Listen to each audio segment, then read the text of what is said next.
What is the thing we don't talk about in your family? Story 1.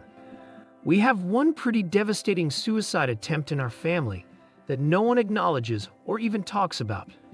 So the story goes, my two cousins who are brother and sister got caught having sex. Turned out they were in a full-blown sexual relationship for years.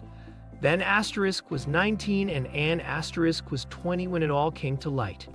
They were both sexually abused by a family friend when they were children and bonded. Is that the right term in this situation? Over that. So my auntie was mortified, told them that it wouldn't be tolerated, that she would be sending Ben to live with relatives in Australia. Ben was so devastated by being found out and the thought of being parted from his sister that he hung himself. My aunt discovered him midway through the attempt. She grabbed him by the legs and held him up screaming for help until a neighbor heard and called an ambulance. Ben didn't die but suffered a severe brain injury as a result. He is now in his 40s and is basically a vegetable. He cannot speak, he can't walk, he drools constantly and makes loud, unintelligible noises. Breaks my goddamn heart. No one ever speaks of Anne. She has vanished. Doesn't want to talk to anyone in the family. It's a pretty sad and messed up situation.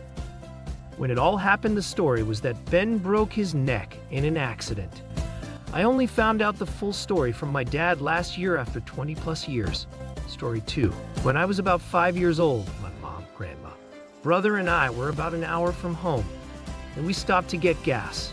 We went inside to pay, and we were 13 cents short. My mom told the clerk, "Be right back. I'll go get it from the car." So we all go back to the car, and my mom hands me 13 cents and asks me to go pay the clerk. I went inside, and by now a line has formed. I waited in line, not realizing that I probably would have been fine to just go up to the front to just hand him the money. When I finally finished, I walked outside, and I could see our minivan driving away. My family was nowhere to be found. They'd left without me in an unfamiliar neighborhood 50 miles from home. I got scared, but I remember feeling like, surely this isn't as abnormal as it feels. They'll be right back, right? So I began to cry, and I walked over and sat on a concrete slab next to the gas station. I'm not sure how long it was, but at least several minutes later, I finally saw the van returning. Where they pulled up, my mom was bawling and she began hugging and kissing me and apologizing. Apparently what happened was my brother, 7-year-old, closed the heavy sliding door and my mom, hearing that sound, assumed it was after I'd crawled back in, so she started to drive away. After all, how long would it take me to deliver 13 cents? The story definitely makes my mother look pretty bad, but because I was so young when it happened, and it was so out of character for her, I was never really mad at her. So for the next 15 years or so, we'd tell people that story and kind of laugh about it. My mom would laugh too. Turns out, her laughter was forced. It tore her up inside anytime we talked about it. She finally confessed to us how it made her feel, and we all just sort of agreed to never bring it up again. We weren't mad at her. We'd totally forgiven her for her mistake and made sure she knew that. But she was never able to forgive herself. She's still around and is an amazing mother. We just never tell that story anymore. Story 3. Around my grandfather, his brother Peter. Peter was a real piece of work, likely bipolar and psychotic. Never diagnosed back in the day. He made my great-grandparents afraid, but calmed down as he aged. Thankfully, as it let my grandfather leave home as he didn't need to protect them. My great-grandmother died early, but my great-grandmother died just after my little bro was born. A few years before she died, she was offered by Peter and his wife to look after her. There was a small cottage on the property, and the deal was if she let them take over the house, she would have the cottage, and they would make sure she was all right, clean, etc. My other great-grandparents actually did this as well with my grandmother's sister, and it was the perfect arrangement. But instead, Peter used it to get the house signed over. They then packed up a bag with her clothes and dropped her at a state nursing home. She died there. My grandfather tried to organize to move her, but by the time he found out, they were in Britain, we are in Canada. She was too feeble to be safe to move. She would die there. Almost all of her stuff had been taken by Peter. Bank account drained, belongings taken, etc. Only a few pieces of her jewelry survived, when she had realized what was going to happen. But after signing, she collected what she could and secretly mailed them across the ocean to our family. It is for that reason, at least, that our family has the garnet watch that the men passed down, the family rings, and a few other pieces. All the rest would be taken by Peter, so we don't talk about Peter. And I think if my grandfather ever saw him again, he would kill him saying, "Fuck the consequences." Peter didn't show up to the funeral for a reason. Story 4. My mother-in-law is enormously, grotesquely fat, 300 plus olds, and is a burden to her children. She is literally the elephant in the room for someone not yet senile. She is the most mentally and physically helpless person I have ever met. Fortunately, she can afford a first-class assisted living place, but one son has to manage all her finances and do her taxes, while her other son handles all her medical issues, prescriptions, and doctor visits. Neither son is compensated.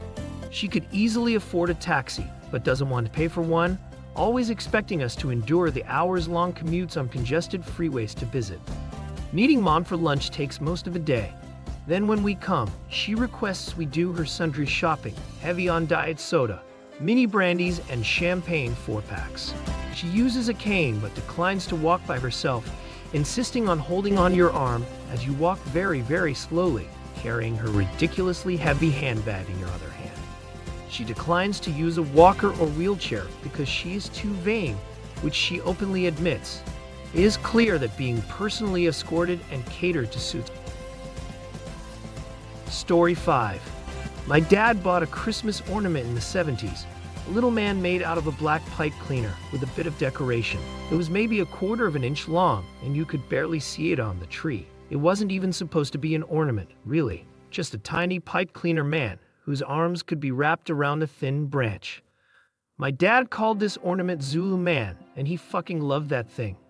My whole childhood, every year when we unpacked the box of ornaments, my dad would joke / not a joke, grow more and more agitated, frequently declaring, "If Zulu Man isn't there, Christmas is canceled," until Zulu Man was finally found. Throughout the season, my sister and I would periodically inspect the tree and feign horror, asking Dad if he'd moved Zulu Man for some reason, and we'd hyperventilate with laughter while he ran to the tree to double-check. It was only a prank. Christmas was canceled and subsequently reinstated, a lot in our house. One year, when I came back from college, we unpacked the ornament box, and Zulu Man wasn't in his usual twist of tissue paper. My dad must have canceled Christmas 36 times while we unpacked the box, and my sister and I were in fits of giggles until we reached the bottom of the box, and he was still nowhere to be found. None of us said anything about it even then, but the look on my dad's face broke my fucking heart. I'll remember it as long as I remember my own name. I brought up Zulu Man once, some 10 years later, and my mom and sister immediately shushed me. That's the last time I've said his name. But I still nurse this wild hope every time I open an old box of books from my childhood at home or dig up a purse from college. I'll find Zulu Man cleaning inside, staring up at me waiting to hug his next tree branch and heal my father's heart. Story 6. My brother's few years of living the gay life. My entire family is way open-minded and pretty much lives by the motto, "Not my life." Don't give a fuck about a person's personal choices. You get your happiness and get it good and often, you know. My parents would have my brother and his partner over very often for dinners and events, and even my grandmother, who was born at the beginning of the century, adored the boyfriend. He was a good guy in every aspect, and pretty much seemed like one of our clan while he was around. But then my brother just changed, again. He broke up with the man and went straight. Not bi or even flirtatious about other men, just flat out straight. From Pride Parade to measuring ruler straight. He has gone through 2 wives and has 5 children and 1 grandchild. It is like those 4 years of him, and that guy never happened. No mention of the guy's name, no family photos or videos with them together, and for the life of me I am fairly sure his children don't have a clue about it. We aren't embarrassed by it. We weren't then, and we aren't now. He isn't the type of brother who lives in shame either, so what the fuck gives? At times I catch myself blinking, wondering if I had imagined it all. Maybe once in a blue moon my mother and I, and only us will ever speak of it, and we'd shake our heads and chuckle. That did happen, right, Mom? I think it did. I still have gifts from him still. And then that conversation is done and isn't brought up again for a couple years. What makes it even more confusing is that our most loved cousin is gay. A recently passed uncle was down low bi, and my niece is unabashedly lesbian, who seems dead set on scoring an entire Pokedex of girlfriends. And the family is cool and dandy about it, but apparently my brother was never gay or something. Hell, help me understand that shit. Story 7. My dad's drinking problem. He is the definition of a functional alcoholic. Very successful businessman. Never interfered with his work. Always provided very well for our family. But like clockwork, at 4:30 p.m., down the hatch. He is not violent or anything, but just insufferable, incoherent, obnoxious, embarrassing, depending on the setting. It's been getting worse as he has entered semi-retirement, just because he has so much more free time that I don't think he knows what to do with it. I worry because he is nearing 70 and already well past the age at which his dad passed away. I live far away, and we have a very old-school relationship. I love him, and he loves me, but we don't stay it.